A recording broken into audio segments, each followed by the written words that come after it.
Hello and welcome, everyone. Happy Friday, and welcome to Velocity Online Racing's coverage of round 6 here of Season 4 of the VOR ICONIC Series. We come to you today from Legacy Phoenix Raceway for the IFS Personal Financial Planning Phoenix Classic 150.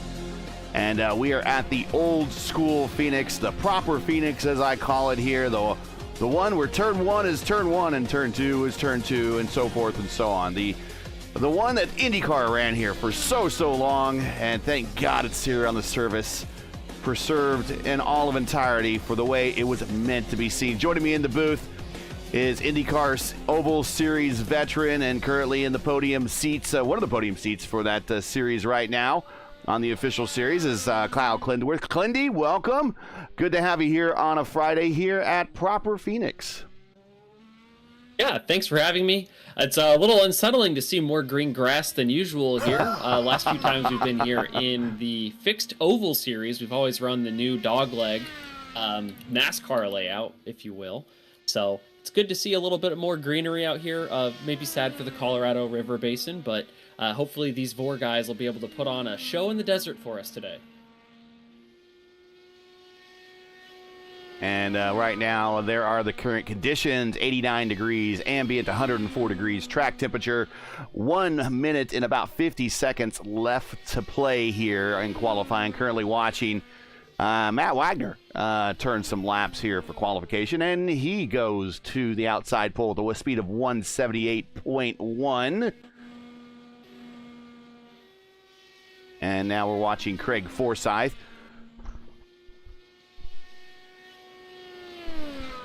Let's get in, while we have a moment, the points situation. And let's get the weather off there, because we've been staring at that for a while. Let's get the weather situation. Here are the current point situation, but here are the conditions once more for everybody that will be racing today.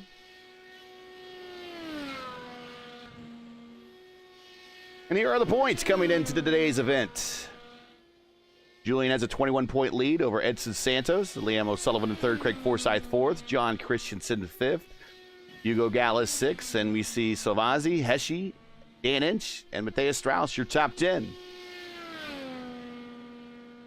Team points. In practice, Julian was telling us he was slow, and he goes to the pole. So. Very typical. We hear that all the time with Mark Murphy. So, again, very typical. And there we see Leaner Energy currently is leading the points, team point situation going into today's race. Here is the schedule. As after today, we will have two more at Michigan, and then we will wrap up at Lost Wages on December 13th, Friday the 13th, with 13 seconds left here to qualify.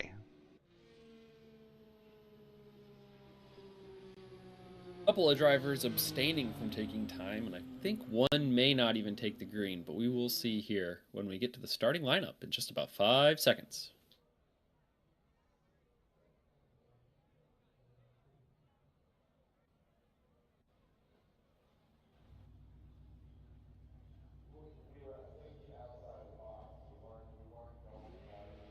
All right, and let's get in today's starting lineup here momentarily. Let's cue up that music here.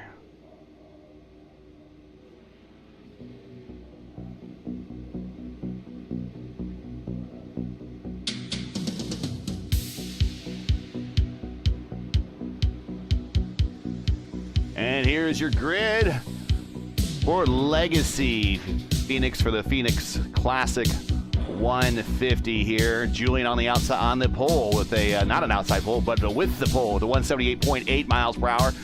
Next to him is the silent assassin, Stedman, who got a podium in the last race, so he's looking to build upon that. Maybe get a win this season with a 178.5. Wagner and O'Sullivan on row 2. Santos and Gretsch on row 3. Sinclair and Forsyth back in row 4. Gallas and Hesche back in row 5. Moving on. Come on, go to the next row. There we go. Salvazi and Strauss, row 6. Christensen and Inch in row 7. And Colley and Kampmeyer in row 8. Might just be a rookie orientation deal going on with Kampmeyer. Might not be taking the green, but we shall see.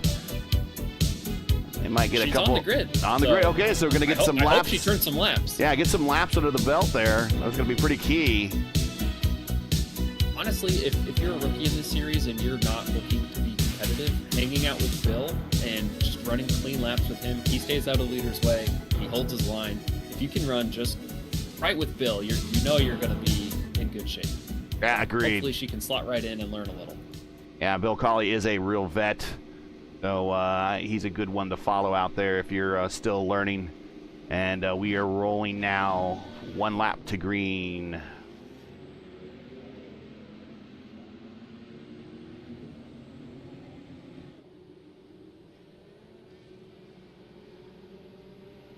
A lot of yellow cars all there in rows 3 and 5, so.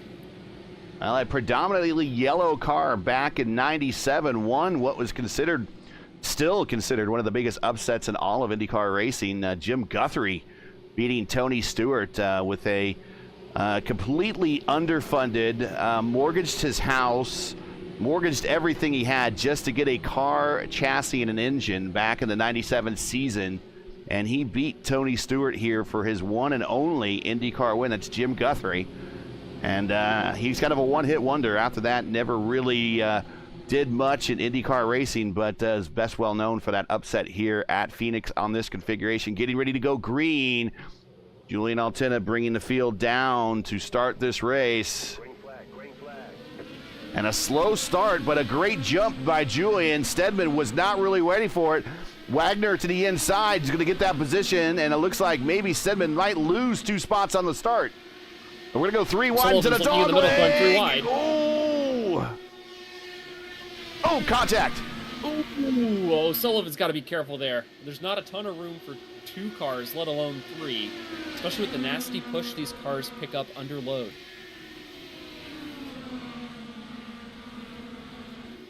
Oh, and we're spinning. Around 3 cars, 2 cars. Santos, Forsyth, Bill Colley, Dan Inch. Oh no, Gary, we talked about it in practice. Kyle Gretsch just clipped the apron with his left rear tire, causing him to check up. Santos did not check up in time and collected 4 other cars back there.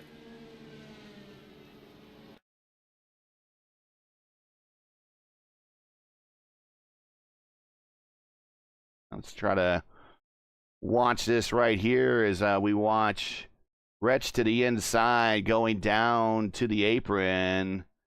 And there it is. And then a little bit of contact.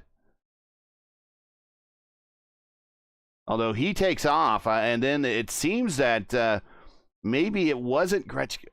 Because Santos looks like he did it on his own. Let's go back and watch that again.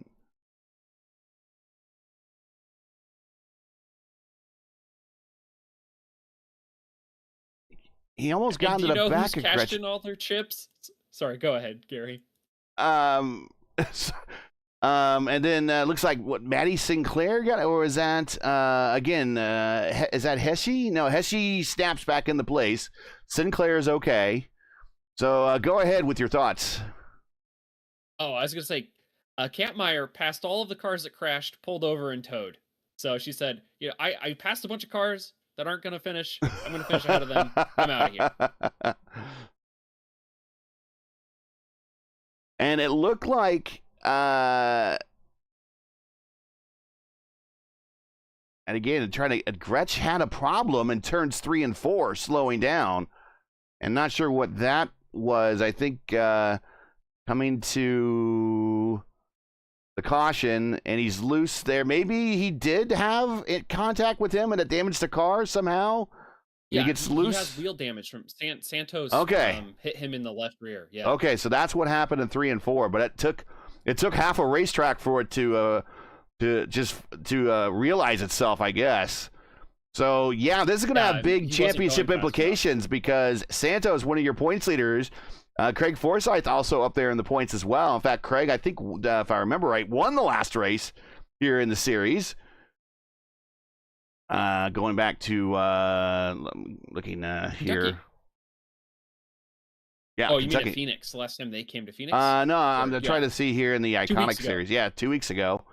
And I think he did. Yeah, he won. So, yeah, we got a lot of stuff going on right now. So let's get back to live television. As we're getting ready to go back to green here, as everybody kind of situated itself out. And it'll be Altena, Wagner, O'Sullivan, Stedman, and Sinclair, top 5. Another accordion-style restart with Julian taking advantage of everyone behind him.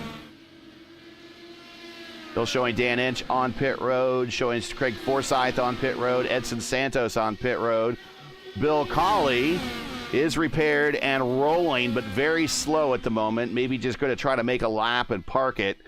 Gretsch, he is rolling, but he is at the tail end of this field, and looks like he's not handling the best at the moment. But right now, we really have 10 cars that are in good shape to get through the rest of this race. Bad goes to worse for Gretsch. He has now a black flag for hitting under close pits.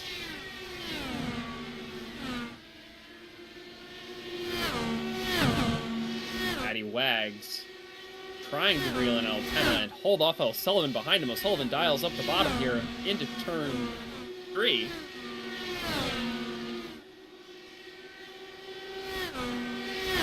High side still rules at the moment. Yeah, it's so hard to build momentum on the bottom, especially when the guy on top is pinching down. The bottom is definitely faster by itself, and you can track the car all the way out to the wall. But if you can't do that, it's so much slower down these long straights. I mean, the dog leg is super long. It's a 1 mile track, but it's the longest part of the raceway because it's not a true straight, right? It's 2 basically diagonal lines affected by a kink. Yeah. So you get a longer area to use all that momentum generally.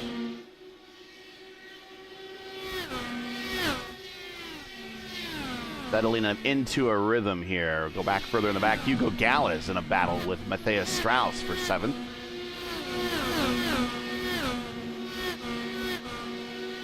Not too far ahead of them.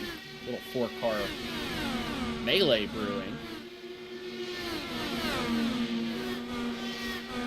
So we're really just down to 10 cars. We'll just bring up the driver inputs, and that will fill up the bottom portion of that tree there. So you'll see what the drivers are doing. Oh, look at this move. Gallas to the inside in 3 and 4.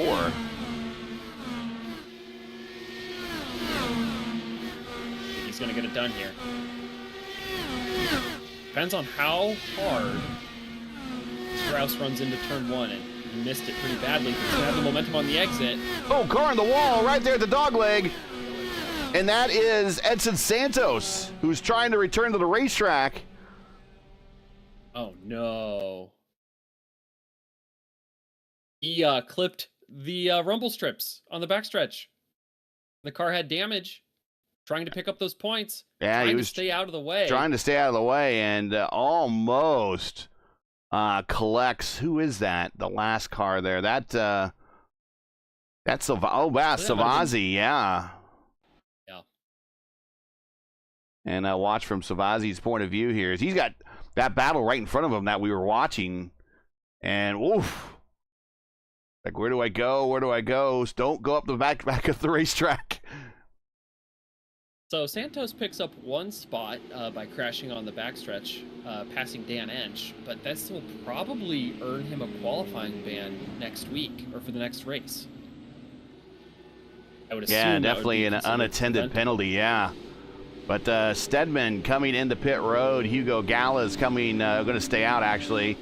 Strauss coming in with. Savazzi coming in with, and Christensen coming in with. So they're going to at least top off the tanks. Now, they do have tire limits here in the Iconic Series. They only have 4 sets, so they can't really go to another set of tires right here. And that's exactly what we see. Christensen going to topping off the tank. Yeah, everybody just topped off the tank. Only everybody in their stalls for about 4 seconds. Not long enough to change tires. So they're intending to go a little bit longer here on this stint.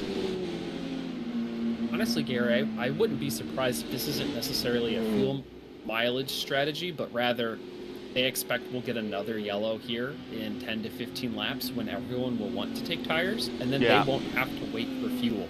So instead of passing people on the racetrack, they'll pass them in pit road when everyone chooses to pit under this next yellow. Yeah, that makes perfect sense to me. I mean, it is. You were seeing how difficult it is to pass. You have maybe 1.5 usable lanes here because it's so hot right now. And if you can't get it done, I mean, your tires will just be roasted right now if you put them on and you have to come from back to front.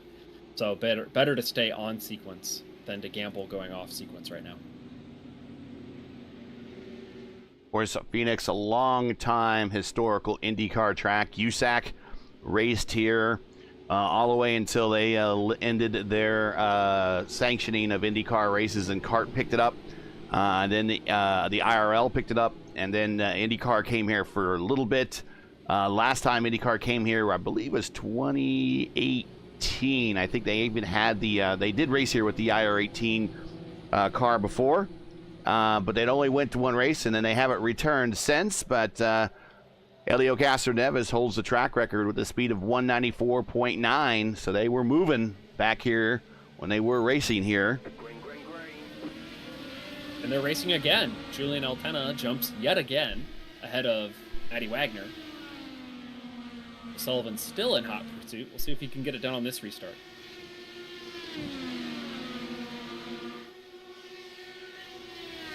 Let's give a shout to Matty Sinclair, relative newcomer to the series, solidly in 4th, and it looks like he's got good pace today. He's often his own worst enemy, so if he can keep it out of the wall, look for Matty Sinclair to podium today. I'm going to call it. I'm going to call it early. And he's in one of the yellow cars that are out there, but he at least has the Robert Sadler signature pink wheels. I think they're closer to fuchsia. But,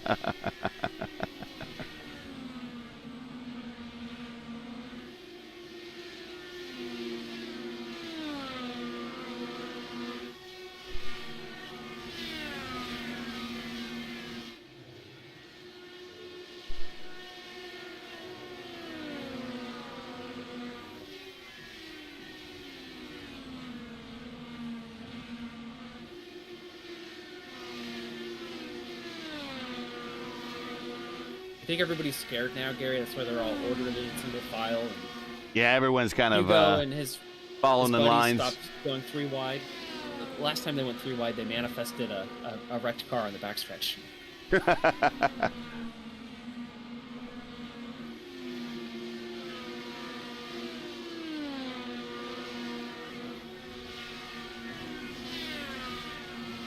Yeah, the current wins leaders here. The current wins leader here, back when IndyCar did race here, at least on the IndyCar side of things, is Tony Kanaan. That's the IndyCar sanctioning body. Has 2 wins, back-to-back in 2003 and 2004. Although the overall winners here are Al Unser and AJ Foyt each have 4 wins here. So, of course, those big historic names should be no secret, just kind of how long this has been on the schedule. I would like to see it come back. But this is now one of those NASCAR-owned tracks, and they have some provisions where they really don't want IndyCar to be at the tracks that they run on right now. Yeah, I wonder if the NASCAR lawsuit will play into the variety of tracks that IndyCar can visit in the future. So maybe Denny Hamlin and Michael Jordan will open up some of these flatter, faster ovals.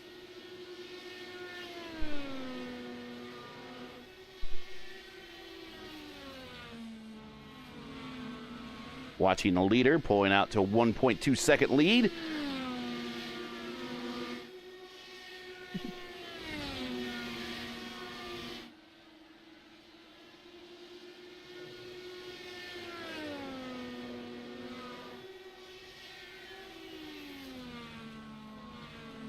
So last time they were here, Gary, like in the late 2010s, something like 2017, maybe? I thought they raced the IR18 here one time.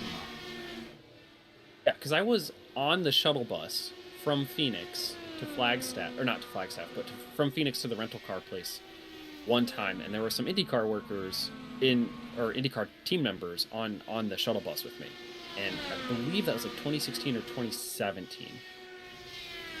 Yeah, I know the DW12 did race here. And I can look this stuff up real quick.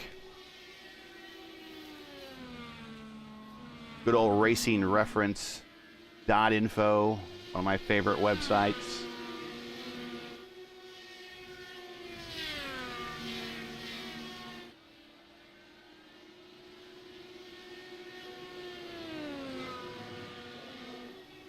And Matthias Strauss on pit road for a scheduled stop.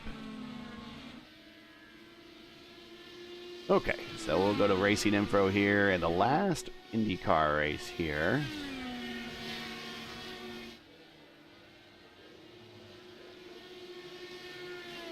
I think Strauss is done for the day. I think he's calling it quits. Okay. Actually. 2018, Joseph Newgarden. So yeah, the IR18 did race here for one race. And to nobody's surprise, Joseph Newgarden won that. He is the current oval meister of the current crop of drivers out there and on the IndyCar roster. But now it's Altena, Wagner, O'Sullivan, Sinclair, and Hesje, your top five. Hugo Gallis has worked his way up to 6th. Stedman 7th. He has fallen the most. Don't know if this setup for this track just not agreeing with his style. But there's still a long race to go. 31 of 150 in the books. Silvazzi in 8th. Christensen in 9th. And Strauss has parked it. So we now have, of the 16 cars that started, only 9 remain. Yeah, Hesje's done a great job. He's up 5 spots from the start of the race. Everybody's watching, enjoying the coverage of the VOR ICONIC Series, and respect the stream. Please do us a solid. Make sure you support us by subscribing. And while you're at it, don't forget to smash like and click the bell so you don't miss out on future VOR iRacing broadcasts. The next race is for us. That is tomorrow with the IndyCar Championship right here, but at the new configuration of Phoenix tomorrow, 3 p.m. Eastern, right here on the Velocity Online Racing channel. Gary, I don't want to jinx anything for Matty Sinclair, but he was half a tenth faster than O'Sullivan that lap and a whole tenth faster the lap before. That yellow and black car is getting bigger and bigger in the mirror of P3.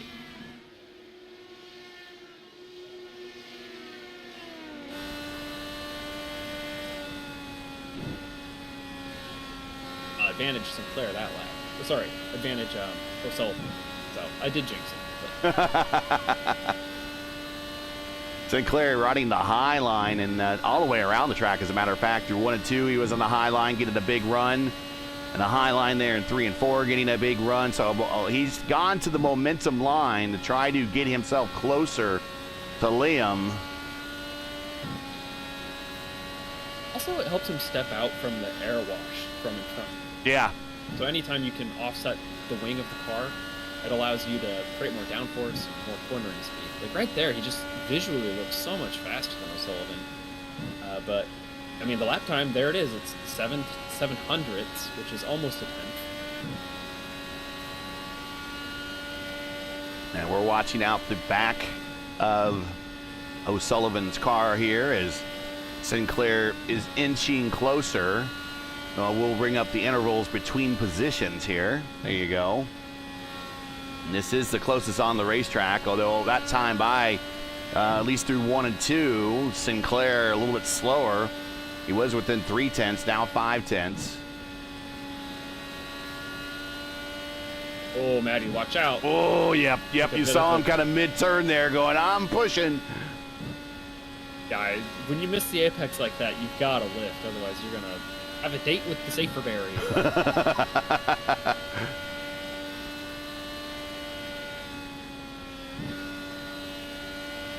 Now, you see those lights around this place. This is actually the older legacy version of Phoenix. Does not have night racing enabled, so you cannot race here at night. If you want to race at Phoenix at night, you must use the new track. That's kind of a bit of a wasted opportunity there for this older track. I don't know much about coding, lighting, and graphics, right? But you've got all the posts modeled. How hard would it be to put a light source at all of your Yeah. No, I totally agree, and I think it has a lot to do. It's just it's a legacy track. They don't want to put any more work into it. Occasionally, they'll do something with the legacy, the labeled legacy stuff, which they have done recently with these DW12s. They've updated the damage model on them. You can race Legacy Daytona, right? I think so, yes. But Very not bumpy. Legacy Atlanta. I don't think so.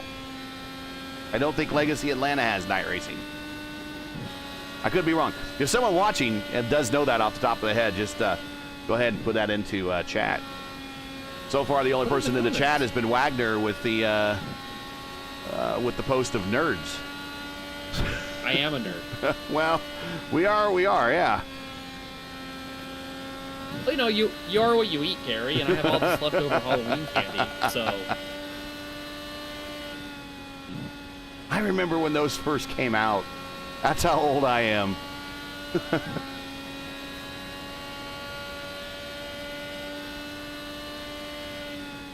I think that's the Willy Wonka candy that came out at the time. Those and the Everlasting Gobstopper and a whole bunch of. I remember just filling up on that all that sugary goodness when we were playing Little League Baseball at the concession stand there. Matty Wagner told us that Old Atlanta has lights from the in-game chat, so... Okay. Appreciate you, Matty. Now I'm wondering if Stedman, Silvazzi, and Christensen aren't kicking themselves. It's gone so green from this part of the race that those tires that they would have put on the car would have really paid dividends.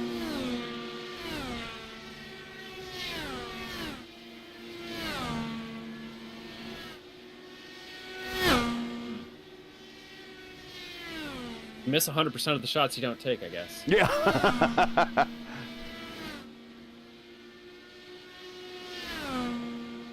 No, Sullivan now is turning the wick up on Wagner. Wagner might need to spend less time watching the broadcast and more time going fast. I think Matty Sinclair might have roasted his stuff. Yeah, I think he tried to run him down, and we saw him kind of fall back now at a 2.5 seconds. But that O'Sullivan to Wagner battle is among the closest on the racetrack.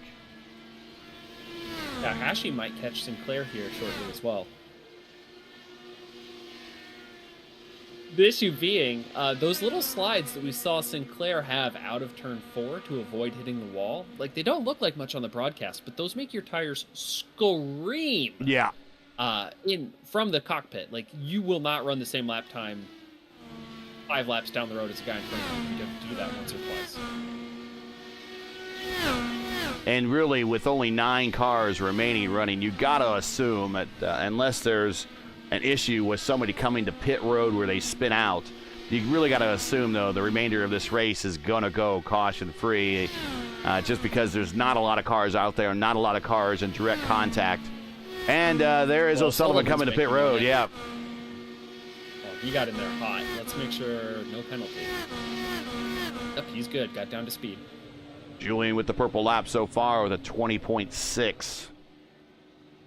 Yeah, they're running 21.4s right now, almost a whole second slower than that fastest lap.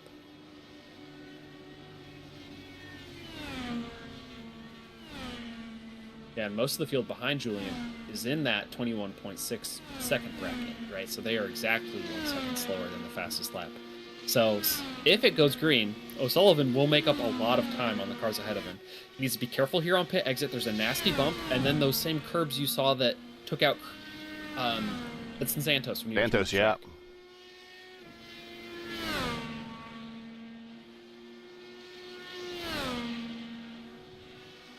He was able to only lose 1 lap, but he's at the start-finish line now while Altena is in turn 4. So he's like 3/4 of the next lap down. And Julian now has got up to his teammate, Christensen. Now, Christensen was one of those that came in early on lap 15 and topped off. Probably on extremely worn tires now, same as everybody else. I think they're on the same length of tires. Yeah, and those who hadn't pit for fuel yet are getting close to the window. Yep. They can probably go 10 more laps, although I don't believe they really want to. Once you get to lap 50, you can cut the race in thirds. You pit on 50, pit on 100, and then you go home. all the way to the finish. Yeah. I'm honestly surprised that the rest of the field didn't cover off O'Sullivan as soon as they saw him come to pit road. Yeah, I'm kind of surprised on that myself. Wagner, pit road. Now, if Julian stays out any number of laps, Wagner was within striking distance. So if he gets on and off of pit road pretty cleanly, better than Julian would, these laps that he will have the fresh tires before Julian is all time he'll be banking. And perhaps will be able to be in front of Julian after the pit sequence. That is, if Liam O'Sullivan doesn't leapfrog them both, because he's been out there quite a number of laps. However, he's caught Dave Stedman right now. Yeah, and he has leapfrogged Wagner already.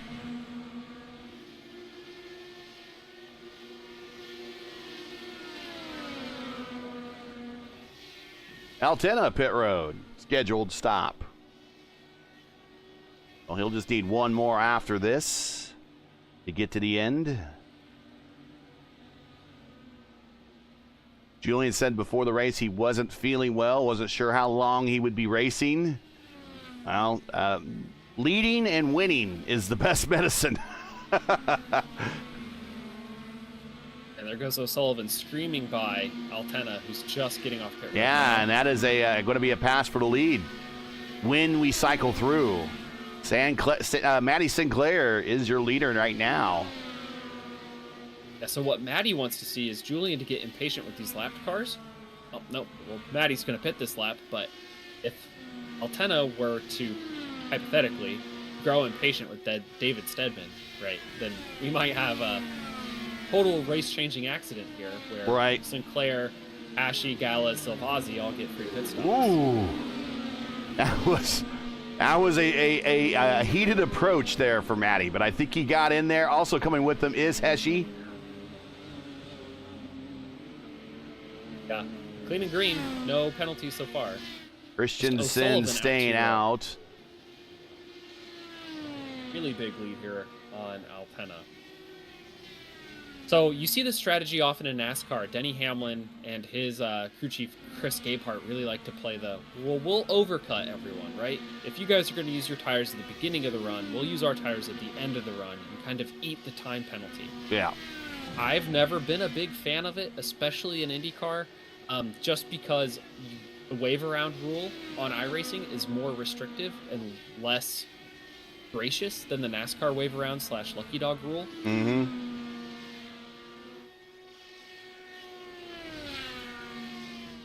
But obviously, if you're smarter than me, you can make it work.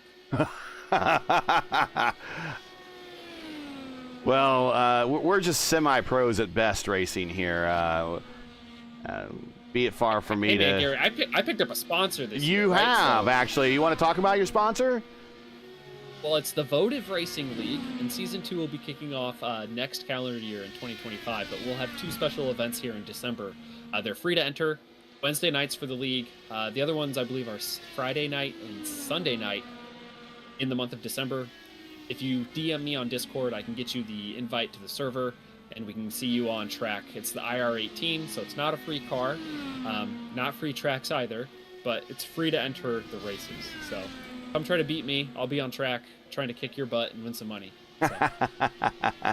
And that will start January 8th. And I will be on our other channel, P1. And the action will be brought to you by Mark Murphy and Ryan Eric King. Will be on the call for that one. Yeah, I called their race at Michigan, and that's kind of what drew me in. I called that race, and I was like, man, I really want to be in this. It's fixed setup, really like moderate to long race lengths. But Altena here has caught O'Sullivan. Yeah, he so has. I'll We're on stop yapping, and we'll watch the action. Oh, not much of a fight from O'Sullivan. Oh, keep in it, Liam. Keep in it. Come on. Yeah. You'll love to see it. You love to see it. Teammates trading blows here at Phoenix, or as Gary likes to call it, Lenix. Linux. Julian to the inside. watched the pro race on Thursday, this is the exact same thing that's happening in Milwaukee. The car on the inside has to drive in way too deep to try to clear the car on the outside. Julian's fresher tires made it trivial in this instance, but if they were on equal footing, that battle would have raged on for 5 to 10 or longer number of laps. Julian's already pulled out by 0.3 of a second. 0.4, now 0.5 coming off the corner. But he is not yet the leader. Stedman is still out there soldiering along with those 15 extra laps of fuel. Yeah, so going if we still get a yellow, super long. You're right. You're absolutely right. A yellow would be to his benefit. Unfortunately for Stedman, I don't believe there are any cars within striking distance of one another now that the battle for the lead has been settled.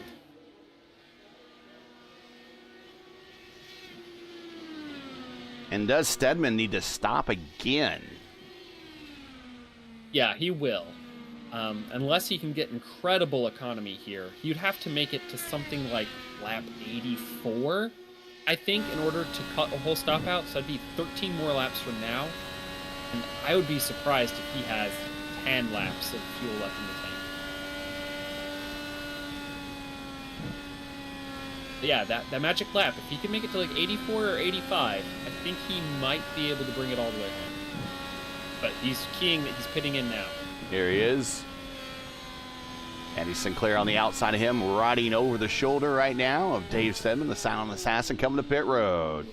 He gets down to the limit in due time, and now needs to make sure he's in that far right lane before he makes the move Dan into Inch his... is off the track.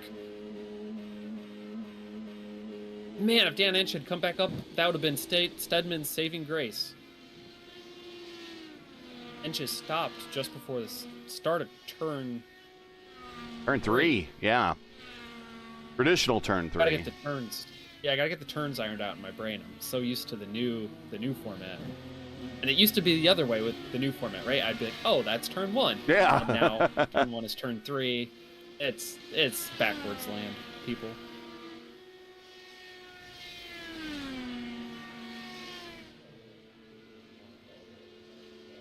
Inch coming to pit road to get the service taken care of on his car, any damage repair. Maybe just even to park it if he's that severely damaged. But right now, Altena the leader. Liam O'Sullivan is second. Matt Wagner's third. Matty Sinclair is fourth. Hugo Gallas has worked his way up into a top 5. He's fifth. Silvazzi sixth. Stedman seventh. Christensen eighth. And those are all the cars currently running at the moment, including Inch. Inch is currently in 12th, but he's on pit road. Yeah, and if he could roll around for 3 more laps, he would pass Kyle Gretsch, but I don't know if he's too keen on testing his car's fortitude again. It's pretty beat up in the rear. I'm certain he has some sizable suspension damage. If you are just joining us, this is Velocity Online Racing's coverage of the VOR ICONIC Series, coming to you from Legacy Phoenix for the IFS Phoenix Classic 150. We've completed now 77 of 150 scheduled laps. Make sure to smash the like button, subscribe to the channel so don't miss out on the next race, which is tomorrow. Silvazzi and Gallas are side by side. Let's get on that one. Oh!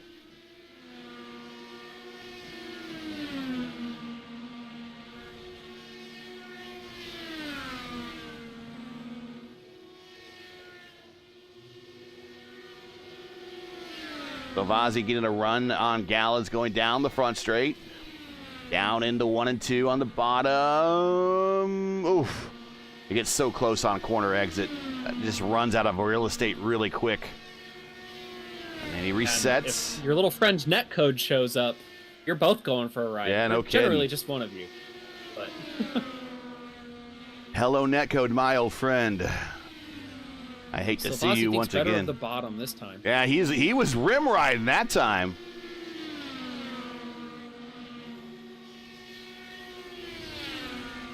These guys have 2 laps different on their tires, but Silvazzi looks like it's almost like a 10-lap difference. He's caught Gallas so quickly.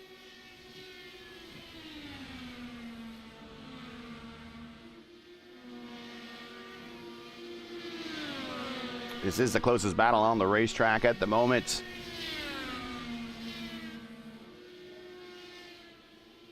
Remainder of the schedule for the season after this: Michigan, then Las Vegas to close out season 4. Caution. Ooh. Liam O'Sullivan and Dan Inch. Oh no.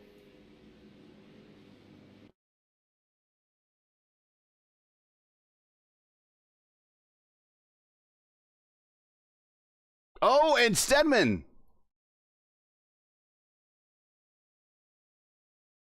Christensen narrowly escapes. Oh. Stedman and O'Sullivan. Actually, Inch is kind of... Oh, Wagner. Oh! Well, that was Wagner, not Christensen. Yeah, they have similar color schemes. O'Sullivan and Stedman are arguing heatedly over the radios right now. Stedman says, hey, I'm allowed to use that lap car as a pick. And O'Sullivan's saying, hey, brother, you had a whole lane beneath you. Why are you trying to crash me into my VOR teammate?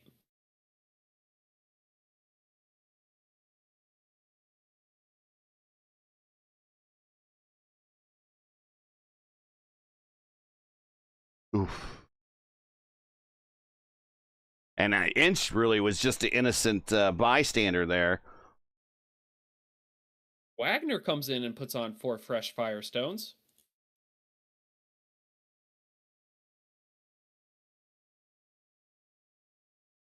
Oh. And that moves Maddie Sinclair up to 2nd.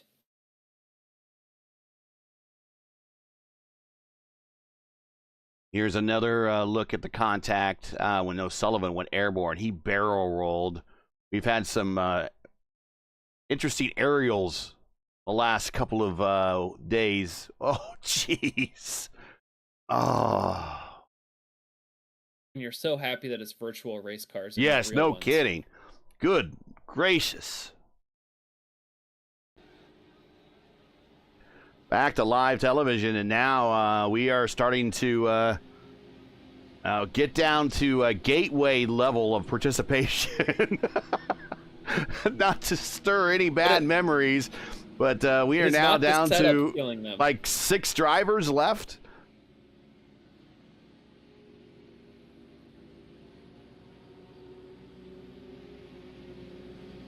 Altena Sinclair, you mentioned him, now up to 2nd. And you mentioned him very early in the race, too, as one to watch.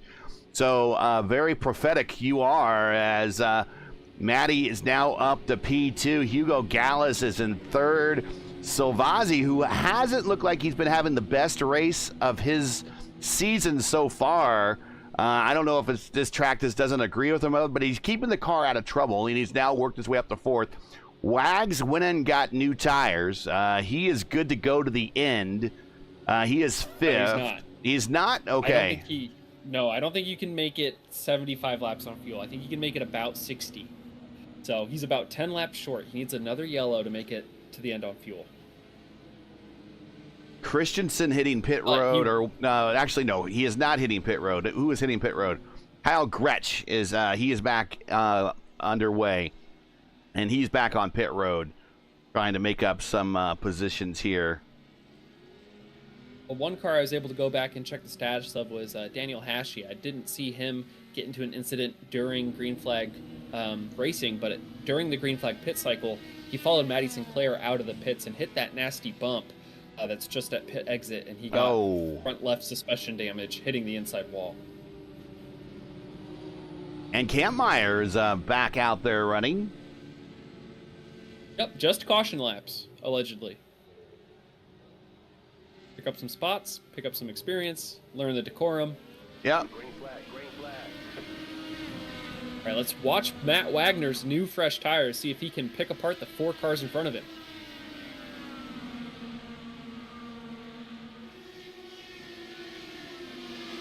Silvazzi wants to put pressure on Gallas first. This is the battle we were watching before the O'Sullivan incident. Oh, Matty Wagner's going to get them both like they're standing still here, coming out of turn 2. Good job, Wags, backing that corner up. Crossing over. 1 down, 3 to go.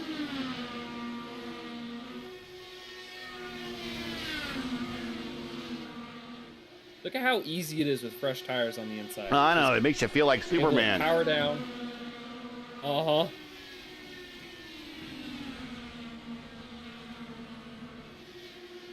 Gallus stopped at 62. Silvazzi at 64. Sinclair at 61. Julian at 58.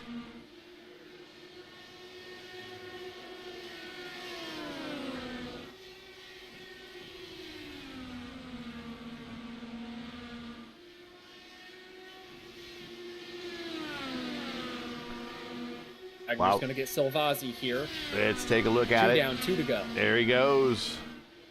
We'll continue to watch Wagner as we take a moment to pay some bills here. The VOR Iconic Series and the Phoenix Classic 150 is brought to you by IFS Personal Financial Planning. IFS Personal Financial Planning specializes in helping their clients make the most out of their savings with holistic financial planning that is tailored to their specific needs over the course of their lifetimes. On average, they've been working with their clients for over 20 years, helping them navigate complexities of investments, the uncertainties of markets, and the ever-changing legislative landscape. To learn more, you want to contact Alexander Bonney, and you can contact him via email at alex@ifspfp.com. Again, that's alex@ifspfp.com. And that email address is in the description. You could use that today to talk to him about IFS Personal Financial Planning. Wagner around Sinclair, and now he's going to be in direct contact with Altena, and he is reeling him in. Those new tires are definitely paying off here at this stage. Like Altena's forcing him to go to the high side, but Altena's going to regret that decision on the front stretch. Wagner was able to cross over with the extra momentum, take the preferred line at the bottom, and breeze by Altena. Yeah, that looked almost easy. Set sail. Yeah. Of course, Wags is very excited that our Monday series that we'll be covering, the ISRA, is moving to the IR18 for an open wheel series for 14 weeks starting not this Monday, but the following Monday, and he's looking forward to that. He'll be participating in that league.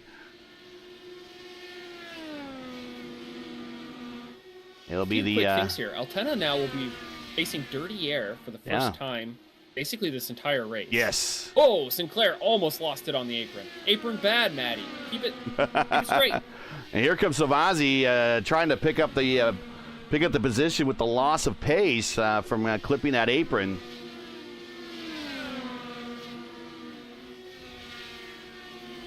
Fight for the bronze medal.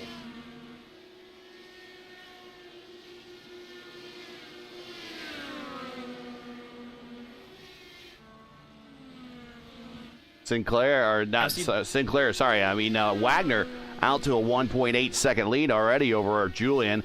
I don't know if Julian is just going to run his race and make his final stop when he needs to, or is he trying to save a little bit here, and that's why he's given such a big deficit? I don't know right now. Old tires? No, Wagner just has fresher tires. Yeah. He can put down the pace, and these guys can't keep up. The way this goes wrong for Wagner is if there's another yellow towards the finish of the race after everyone makes their final pit stop for fuel. He will not have an extra set of tires. However, they start with 3 in the pits, right? He's only taken 2. Yeah. So if he takes his last pit stop, I would expect Wagner to go a little longer than everyone else because he will have such a gigantic lead, and that way he won't get burned if there is a late yellow, and so he'll still have moderately fresh tires. So it would take a very specifically timed yellow to burn Wagner. I think his strategy is incredibly good. It'd be very hard for him to not finish in first place at this point. And at this point for him, it'd just be push, push, push. I think you're right. And then, Altena's coming now. Yep, and he's on pit road. 50 to go. So I wouldn't be surprised to see Wagner go 10, 15, maybe even 20 extra laps here just to ensure that his tires will be good at the end of the race. However, he's a master of his own destiny. As Sinclair pitches down Silvazzi in 4. Holy smokes, that was wheel to wheel.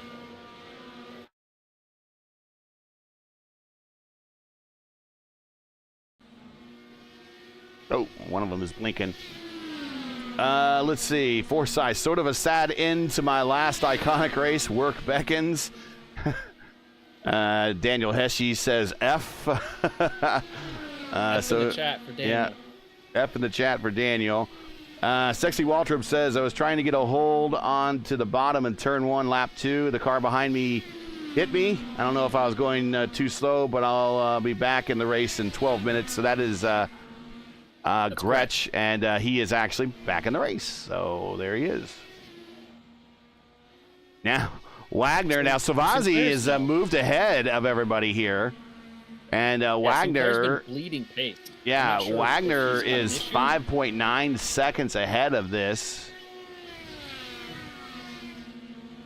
But Altena has also put on fresh tires, so he's fighting lap time for lap time right now with Wagner, and I believe he is faster.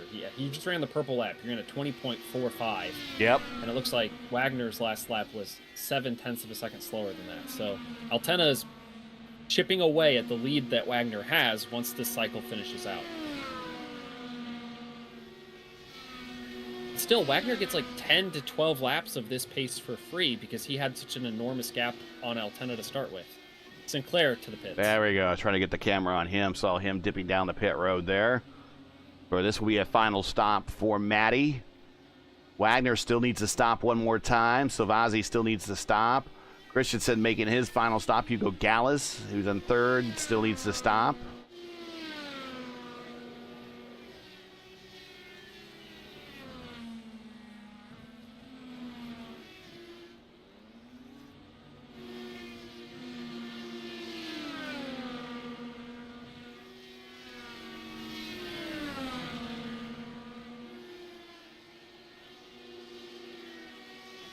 Christensen in and off pit road without incident.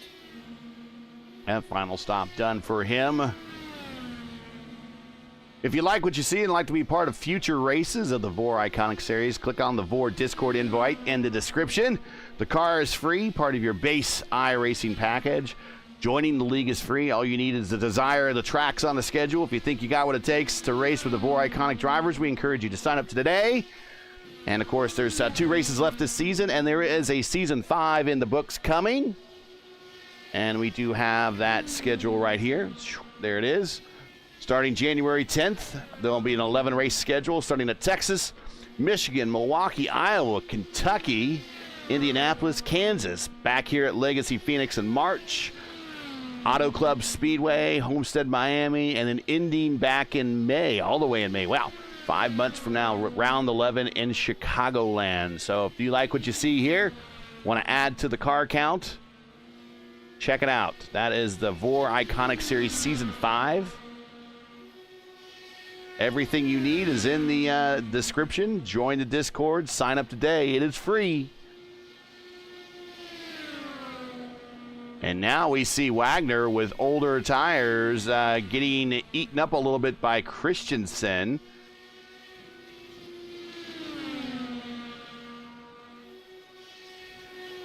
Wagner's pace still is not that bad. He's running 21.4s. Altena is running a 20.9, so it's a half-second bleed every lap, right? So if he came in with, hypothetically, it was like a 5-second lead, right? That takes 10 laps for Altena to get rid of all of that. Altena's been on his tires for 12, so right now, if Wagner pits and has a similar length pit stop, he will be about 1.5 seconds or 2 seconds behind Julian if everything goes to plan. But his tires will be, 30 laps fresher. Or, sorry, 20. Can't do math so well. We can fire up Excel for you if we need to. And Hugo Gallas staying high. Yeah, Wagner's going to come in right now. Make it that final stop. Altena will pass him right here. That's for his lap back. That's getting his lap back. Now he's going to push right here.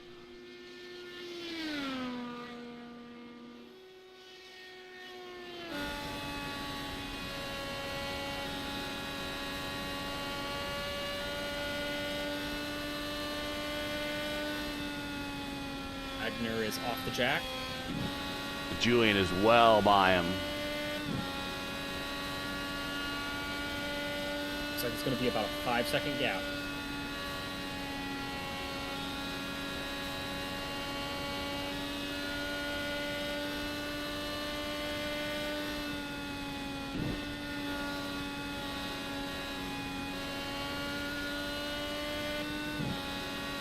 Wagner kind of put himself in this position, right? He's going to have to use his fresher tires now and hope that there's not a yellow in the next 5 to 12 laps when everyone else would want to put on their last set of tires.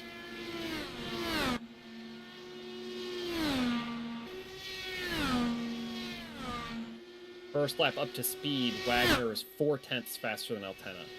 So that's about a 15-lap timeline for him to catch Altena and pass him.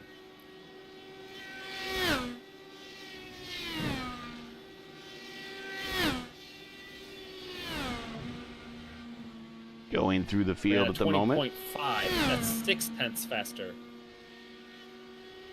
Gap's already down to 4 seconds. Yep, That's underneath 1 second 4. taken out with Yep. 2 laps. And that's just going to shrink and shrink as this run goes on. Question is Altena saving a little bit now so he can fight Wagner when he gets there? I doubt it. I would assume that Altena just tried to set sail and run.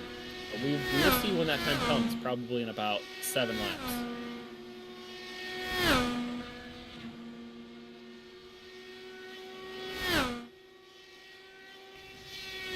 Down to 2.5 seconds. Man, Wagner is really putting it on. We'll get back on that battle here momentarily.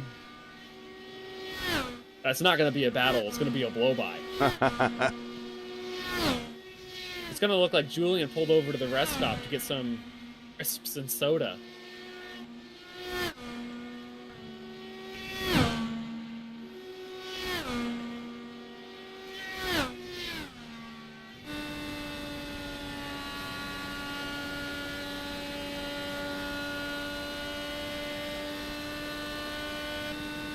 Down under 2 seconds. Tick tock, you're out of time, Julian. Very quickly coming to 25 to go. Everybody should be good to go to the end now. Yeah, unless anyone messed up their fuel number, because auto fuel is not programmed for this car. This car, you have to calculate your fuel yourself. If anybody shorted themselves a gallon or so, or 4 liters, about the same as a gallon, you'd be in for a hard time, because a gallon gets you really, really far here. Something to the tune of like 6 laps. Under a second for Wagner. We're riding with him right now.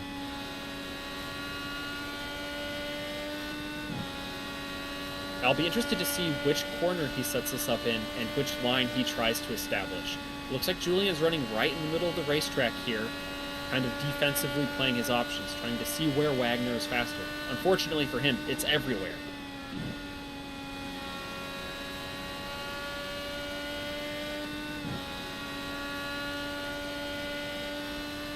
And then Sinclair's been caught by Silvazzi, so we're going to have a battle for 2 positions on the podium here. He is there. There's lap traffic involved. There to the inside. That is Inch, just trying to get some more laps in.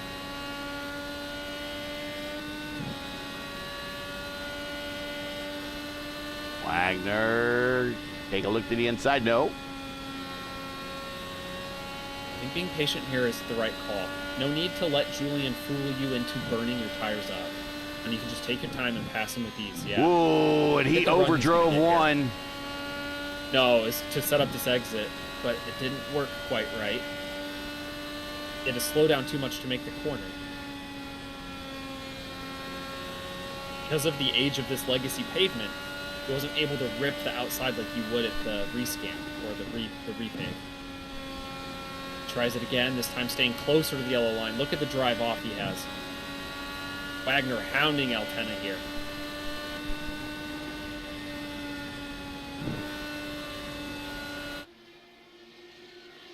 Side, his right front's on Altena's left rear. Not enough to establish himself aligned on the bottom into turn 1. Oh, look at the exit here. Big run. Goes to the inside of the dog leg, and he should move on by in turns 3 and 4. Julian's going to have a good run at the top, but I don't think he'll be able to get back that position. Going to take a look to the inside. No, ducks back in. Now he goes to the high line in turns 1 and 2, but Wagner with the lead with just over 20 to go. Now what Altena needs is a yellow so he can flip this tire situation in his favor. Unfortunately, I don't think he's going to get one. And if he had stuck his nose down to the bottom of Wagner last lap like he had the run, that would have just resulted in 2 wrecked race cars. I think Savazzi would have been okay with that. Yeah, him and Sinclair and Gallows both.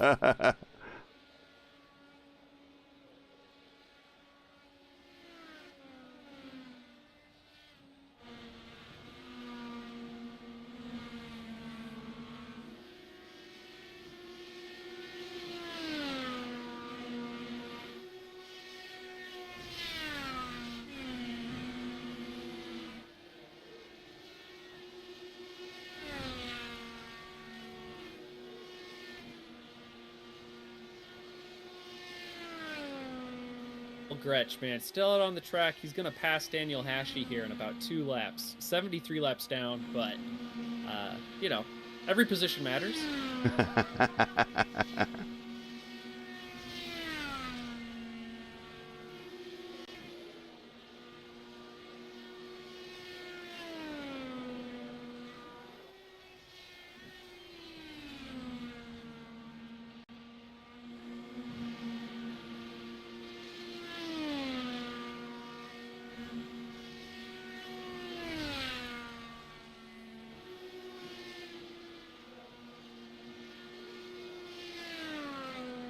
And I'm looking here, and I think I could be wrong. This might be Wagner's actual first start in this series. I could be wrong, though, because I'm not seeing with 16 to go. Let me double check on that.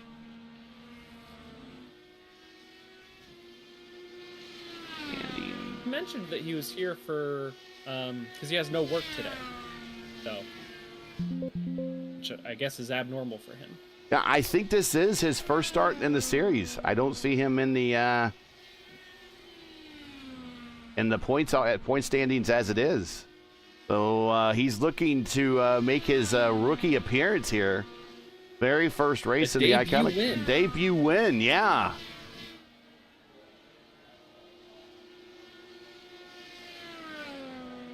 Trying to think of last time we've seen a debut win in IndyCar.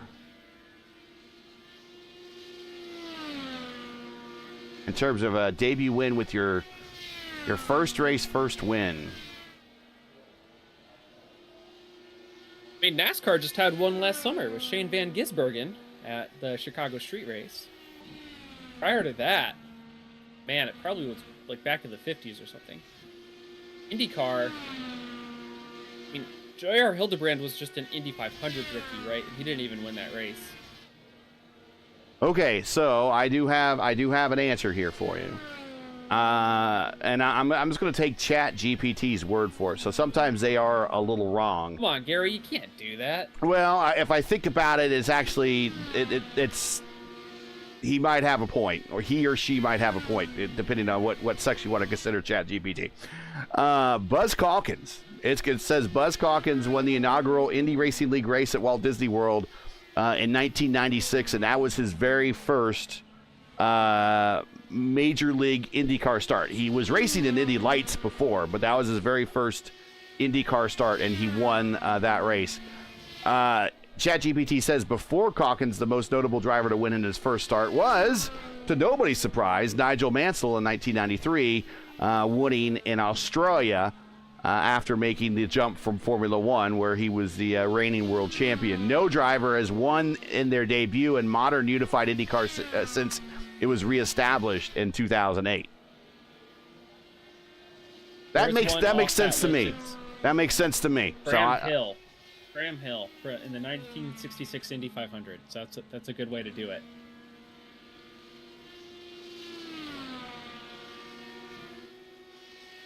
8 to go. But yeah, the other two were correct. So 8 to for Wagner to get a win, and really good momentum before to kind of start the next IndyCar racing week off. Of course, he's with the Area 51 crew. They're getting ready to start up here real soon. That's gonna a recent win under your belt helps a good start there. Of course, the ISRA starting their open wheel series on Monday. He'll be a participant in that next Monday. Excuse me. That'll be over on P1. Yeah, he'll have some good momentum there. So, and not to mention, we're still pending starts of the Dark Horse DW12 series. So, anytime you get a win under your belt, it just helps momentum with 6 to go. Wagner is your leader. Altena second, which he will get some key points here. Salvazzi third. Matty Sinclair fourth. Hugo Gallas fifth. Gallas in those Texas Longhorn colors. That orange is growing on me. Christensen sixth. Liam O'Sullivan, who is out, is seventh. He'll get some top 10 points, but not exactly where he wanted to finish in relation in this points championship. Yeah, basically for Altena to lose the championship at this point, it would take disaster at the next 2 races.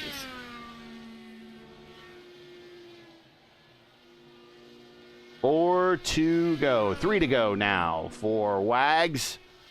We saw him win in the ISRA Truck Series at Atlanta. Got the monkey off his back there. And looking at a IndyCar win here in the VOR Iconic Series.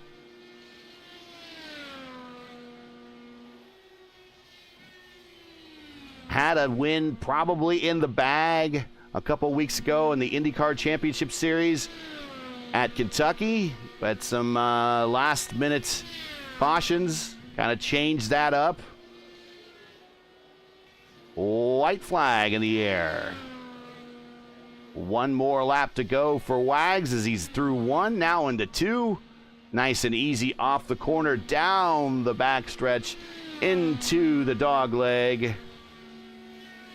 3 and 4, about a lane off the bottom. Coming to the checkered flag, Matt Wagner in his first start in the VOR Iconic Series wins here at Phoenix.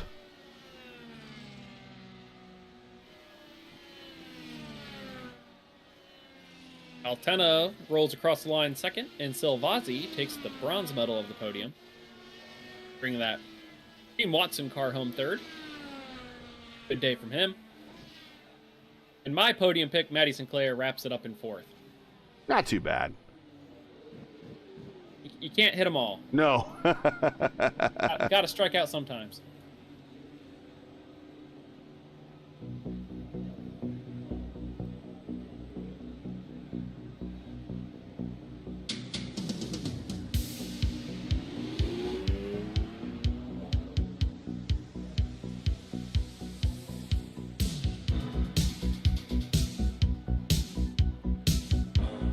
And there you see it. Wagner pulls away, wins by 3.5 seconds over Altena. Savazzi brings it home third for another podium for him. Sinclair fourth, Dallas fifth, Christensen sixth, Liam O'Sullivan seventh, Stedman eighth, Brecht ninth, bringing home a damaged car. That pretty high. That pretty good just to keep battling there. 10th, Hesche, another top 10 for him, although it's not the finish he wanted. Strauss at 11th. What's that? He'll want that one back. If he had just exited pit road cleanly, he would have been guaranteed like 7th or 6th. Yeah, I think you're right there. Strauss 11th. Inch, he's had an exciting day. 12th. Kampmeyer got some experience under her belt there. 13th. Colley 14th. Forsyth 15th. And Santos 16th with that early incident just prior to lap 5.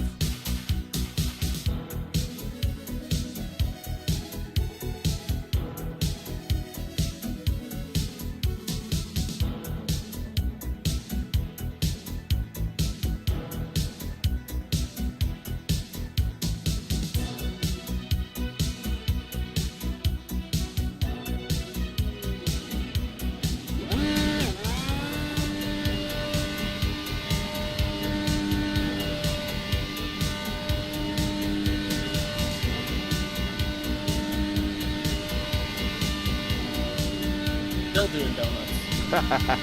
Kudos to him. He earned it.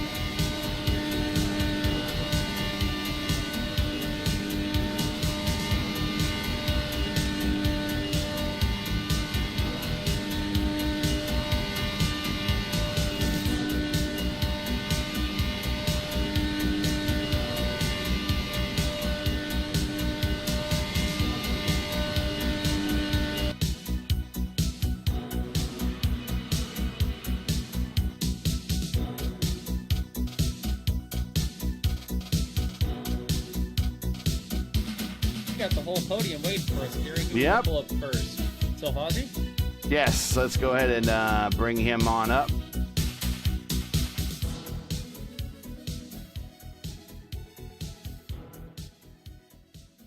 All right. And let's see, do we have him in the booth? Yes, he is here. Yes, we Patrick. do. Patrick Savazzi with a... it didn't look like you were having the best pace out there today. Looked like kind of early on you were struggling, but you kind of worked your way up into that bottom step podium position, and that's where you brought it home. Talk about your race. Kind of a uneventful day, other than maybe the early incidents that happened kind of around you. But talk about your race here at Phoenix, especially when attrition took over. It kind of turned into a boring affair.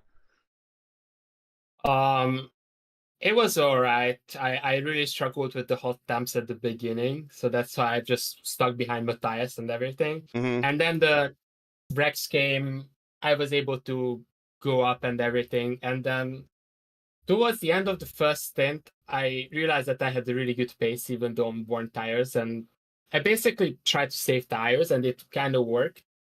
I think I should have went onto the fuel is empty, but I would have lost so much time. So I didn't, and I stick to the plan. And I don't know, if I should pit it earlier in the last stop, or even pit at the same time as Matt. I don't know. I just was worried about getting traffic, and that's why I didn't pit it at the end. But hey, it's P3. I don't know when was the last time I made it here in the Iconic to the podium, but it was a while ago. So yeah, I'm really happy that everything worked out pretty well. So yeah, I'm quite happy. Go ahead, Kyle. Yeah, this is my first interview with you, Patrick. So it's very nice to have you in the booth. Thank you for putting on a show and whipping your way around Maddie Sinclair. We had seen you on slightly older tires be able to dispatch and pass other drivers better than anyone else in the field today. You got around Sinclair and Gallas both very aggressively. What's your secret to making those older tires look new? I have zero clue because I'm bad at tire saving. That's the thing.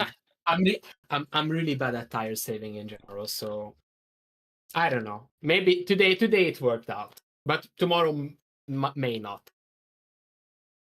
You never know. Some of my teammates struggle on tracks where tire wear is really hard, and then when I tell them, hey, don't even worry about it, they run as hard as they can. The cautions fall just right, and they finish on the podium like you did today. Well done. Any shout-outs to friends, families, or sponsors you may have out there watching? Yep. So TWR, as always, thank you so much. We had a really good show today with Matt winning, finally winning. Yeah. Yeah, he's gonna mention it probably. So. Yeah, I know he will. Yeah. So yeah. TWR, as always, thanks everyone. I'm hoping to get a good show tomorrow, but I don't know. Last season it went really bad in every single term. So yeah, we will see. So I actually like Phoenix in general. So yeah, we will see. Hopefully I can do something like that tomorrow. All right. Well, congratulations on the podium today. I mean, it's a good start to the weekend. So momentum, we always keep talking about. It's an important aspect of auto racing. It gets the confidence up. It'll get you feeling good for the race tomorrow, and before you know it, you'll be up in the top 5 and the top 3 tomorrow as well. So we will see you tomorrow. Best of luck in that one, but congratulations on the effort today. Thanks, guys. See ya. Bye-bye. And he needed the bolt, so he is out of here.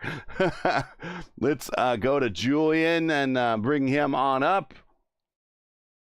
Julian, not a bad race. I know you did a lot of leading, but you said going into this that you really weren't feeling the best. I often say, I even said it during the races, sometimes the best medicine is always winning and doing well. How do you feel? And how do you feel about finishing second? Generally speaking, could have been a lot better because I didn't win, but yeah, the reason I didn't win was because under caution I was distracted by some other stuff doing race control, and I missed the pit in. But I don't think I would have pitted anyway because I didn't know how many cars would be between me and whoever would be leading coming to the green. So didn't really change the outcome of the race, I don't think.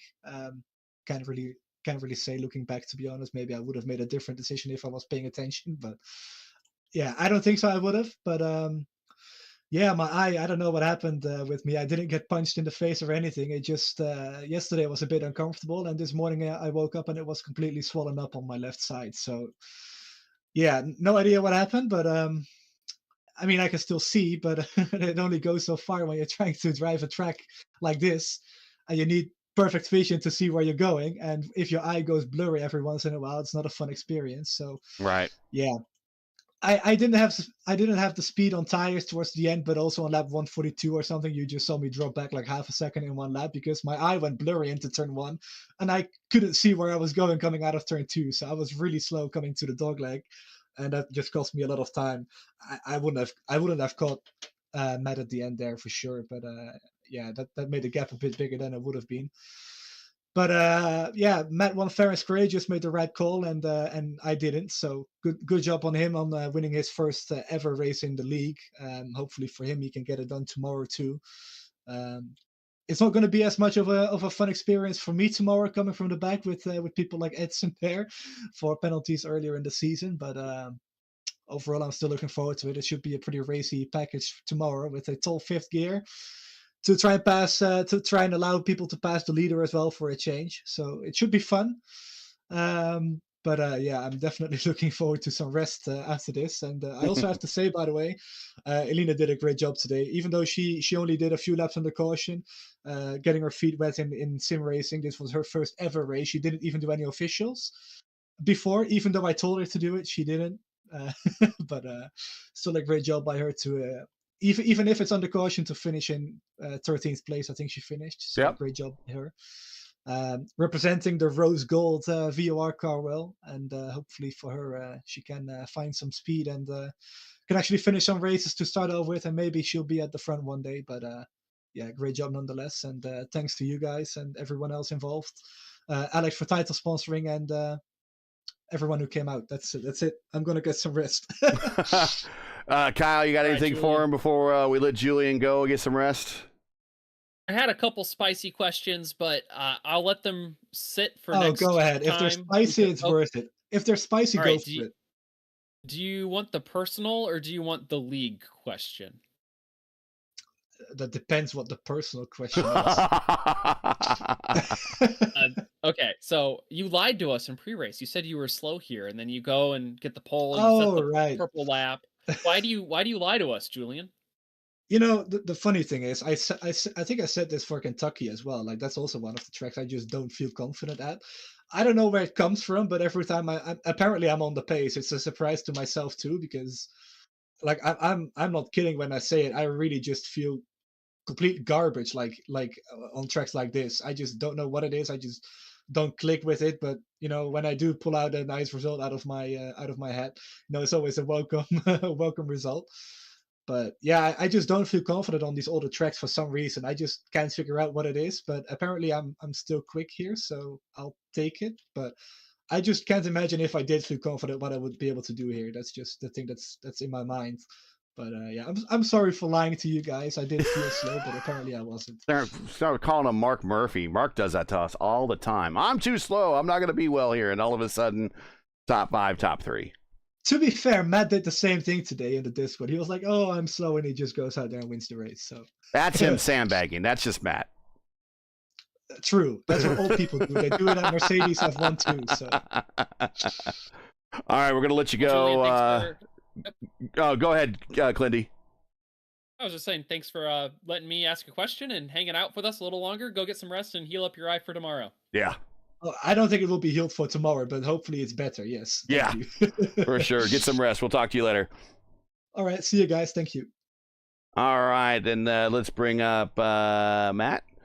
And here he is, Matt, joining us in the booth. Congratulations, man. First win and his first start here in the Iconic Series. So before we kind of turn over the question, we had to look up and in the IndyCar history what drivers have won in their very first race.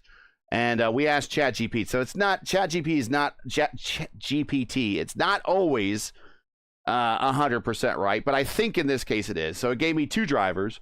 Buzz Calkins, he won in his first start at the Indy 200 in 96, which I think is correct. That was his first start at IndyCar or a professional or big league IndyCar racing at the time. And then Nigel Mansell in his first start in 93 at Australia. So I think both those answers are correct. And add your name to the virtual list of guys that have won in their first start here now in the VOR Iconic Series. Congratulations. Talk about your race. You really got it down with making your pit stops done at the right time. Yeah, I don't understand why Julian didn't pit there. It was kind of a no-brainer there to pit there. Once you get about 25, close to 30 laps, you start the tires get a little bit warm. They start to lose grip, especially at this old racetrack. The surface is quite worn here. It's not the new Phoenix, which I absolutely hate them for moving that start-finish line. I really hate them for that. Put it back where it's supposed to be. Exactly. I just don't like it very much. Now, if they put the start-finish back a little bit, I would like it a little bit better. But other than that, this track was pretty fun. It's a lot of car control. I wasn't really pushing toward, start of the race at all. I was kind of chilling, and I was trying to let Liam by the first couple of laps, and I got a little bit out of shape one time. And other than that, it was pretty chill for the most part. And then when I caught Julian there, I got a little wide there. It was like, whoops! I'm trying to set the corner up just right, and I finally set it, and I got the run. And I don't know why he didn't cover the inside, but it was foolish not to. But either way, we got around him and secured that win. Go ahead, Clindy. Yeah, he cut you a break there once you did. He showed his nose going into turn one after you got the pass done, and I'm glad he lifted. Otherwise, I'm sure you guys both would have ended up on the hook. But Matt, you looked like you were on cruise control once you had those fresh tires. Were there any heart-stopping moments with lap traffic or any of the slower cars out there that were damaged that we didn't catch on broadcast while we were looking at other races for position? Yeah, there's a few, but I'm not going to mention any names. I'm just going to keep that quiet for now. That's for purposes. It's sure. I wasn't looking to get you to rake someone through the mud. Just wanted to. I'm not going to do that. I'm not that type. Yeah, I'm not that. Sorry, I meant to ask. What do you do when you have those moments of conflict or decision making in those high stakes scenarios to keep calm and do the right thing behind the wheel? Oh, so basically, if a lap car is trying to fight you to probably get his lap back, the best thing to do is probably pit in that situation. I think I would have been okay. I think Julian had about 15, 16, 17 laps on his tires. I think I would have been okay. I think I wouldn't have fast enough to catch him. Other than that, man, I've been no struggles with any kind of lap traffic. You have to fight the aero push in his cars. Like I said, it's not the big window as the IR18 has. This is a very small window, so I'm not too concerned about it. So just guys were pretty mindful out there, and I appreciate everybody out there. So it's been good. Awesome. I know that we had Salvazi up here, and he said you might gloat about your sponsors, your team winning today.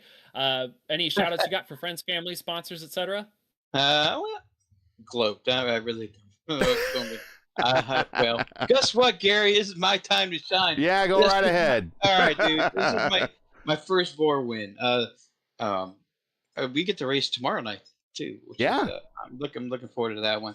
Hopefully, no dumb mistakes. I hope you weren't talking about that because I'm gonna be watching the broadcast again. You better not be talking about that. I hope not.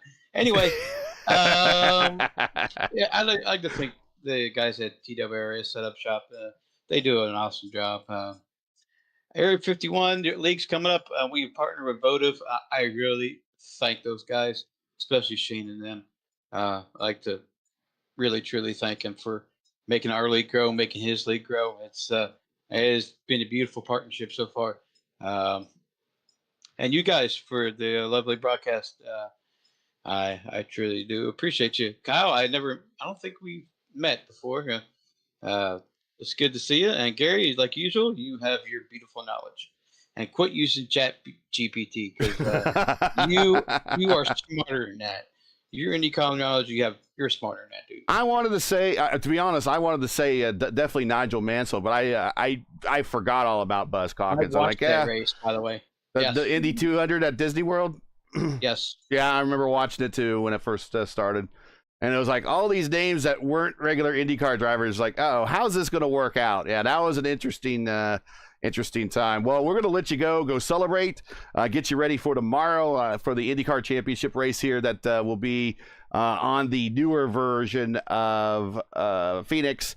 But congratulations on the win. I know this is a big deal for you, and it gets the good momentum for you going into the start of the Area 51 season, the start of the ISRA open wheel season. So, getting these wins definitely helps momentum in these other series. So we know we will be watching you there. But congratulations, and go celebrate. You definitely earned it. All right. Thanks, Gary. Yeah. He doesn't want me talking about what happened at Kentucky. That's what he doesn't want.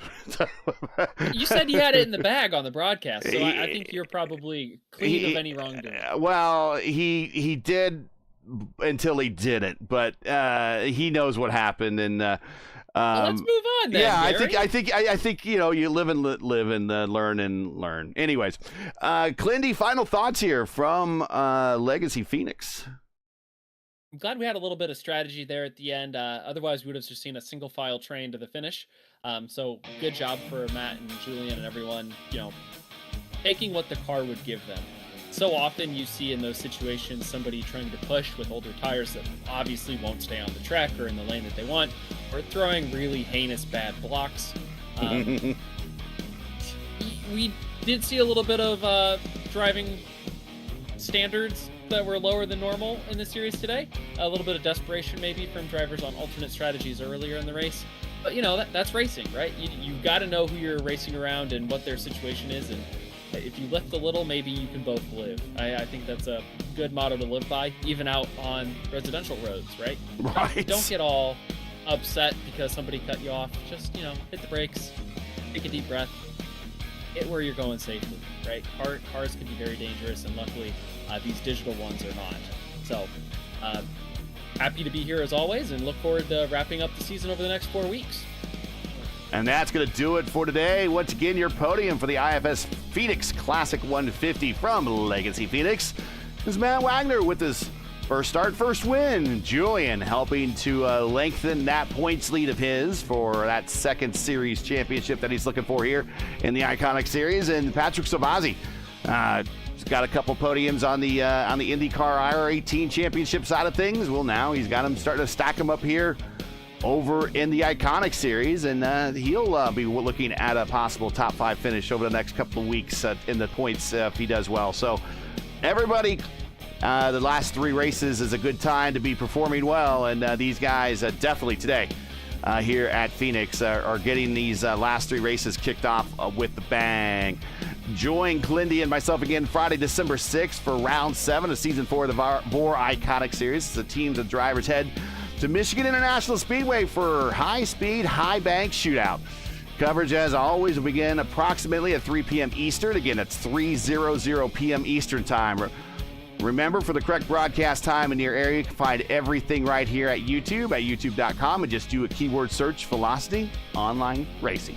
Now, as you know, the YouTube algorithm game's not easy, so please help support us with the weekly grind. Leave a comment below. Let us know you thought on tonight's race. And if you enjoyed today's coverage, support us by smashing like in the video. If you're new, click subscribe. You're why you gotta hit the bell for weekly reminders so don't miss out on more of Velocity Online Racing's other iRacing programming, including action from their IR18 Sprint and IndyCar Series, which is the IndyCar Series tomorrow at 3 p.m. Eastern, right here on the VOR channel. Don't want to miss it. The VOR Iconic Series and Phoenix Classic 150 are brought to you by IFS Personal Financial Planning. IFS Personal Financial Planning specializes in helping their clients make the most out of their savings with holistic financial planning that is tailored to their specific needs over the course of their lifetimes. On average, they've been working with their clients for over 20 years, helping them navigate the complexities of investments, the uncertainties of markets, and the ever-changing legislative landscape.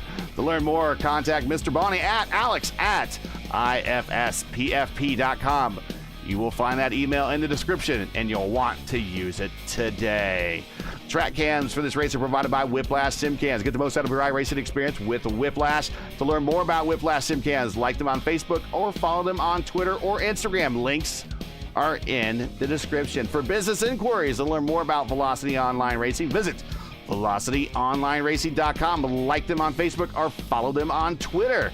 So, for Klendy, everyone here at VOR, I am Gary Godsoe saying to all, happy Friday, and thanks for watching. And to all of our men and women serving in the military and as first responders, Godspeed, God bless, and come home safe. Catch us again right here December 6th in Michigan for the next race of the Velocity Online Racing Iconic Series. We'll see ya.